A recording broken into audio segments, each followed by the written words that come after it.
اگلا سوال پوچھتے ہیں عشاء کی نماز کے فرض اور سنت اور وتر پڑھ کر ساتھ ہی تہجد کی نماز پڑھ سکتے ہیں؟ انگلی کٹا کر آپ شہیدوں میں شمار ہو جائیں گے۔ تہجد جو اصل ہے وہ نیند سے بیدار ہو کر جو نماز ادا کی جاتی ہے وہ تہجد کی نماز ہے، ٹھیک ہے نا۔ لیکن اگر کوئی پڑھ لیتا ہے تو اسے نوافل کا ثواب تو ملے گا، ٹھیک ہے نا۔ اللہ چاہے تو اسے بھی تہجد بنا دے، لیکن تہجد جو ہے وہ نیند سے بیدار ہو کر ادا کی جاتی ہے، اور اس میں سب سے افضل وقت رات کا آخری حصہ ہے۔ یہ جو 12 بجے 1 بجے کے بعد پڑھنا یہ بھی غلط ہے۔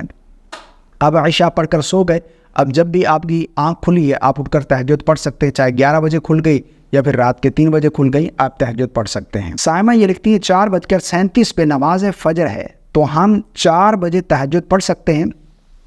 دیکھیں 4:37 پر جماعت ہو رہی ہے اور 4 بجے آپ تہجد پڑھ رہے ہیں۔ نماز کے ساتھ تہجد کا تعلق نہیں ہے۔ تہجد کا وقت نماز فجر کا وقت داخل ہوتے ہی ختم ہو جاتا ہے۔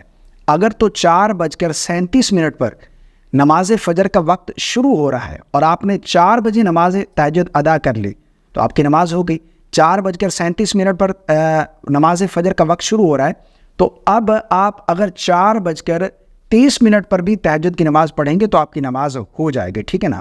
نماز تہجد کے لیے نماز کا وقت ہونا یہ ضروری ہے، یعنی بہت سارے لوگ غلطی کرتے ہیں، وہ نماز کو دیکھتے رہتے ہیں، نماز سے 1 گھنٹہ آدھا گھنٹہ پہلے ہم پڑھ لیں گے، تو یہ بالکل غلط ہے۔ اس نماز کا وقت ہونا یہ نماز کی شرائط میں سے، تہجد پڑھ رہے ہیں تو تہجد کا وقت ہونا یہ ضروری ہے، اور تہجد کا وقت فجر کی نماز کا وقت داخل ہوتے ہی ختم ہو جاتا ہے۔ اذان کی طرف بھی آپ جو ہے وہ توجہ نہ کریں کہ اذان نہیں ہوئی تو ہم پڑھ سکتے ہیں، اذانیں لیٹ بھی ہوتی رہتی ہیں۔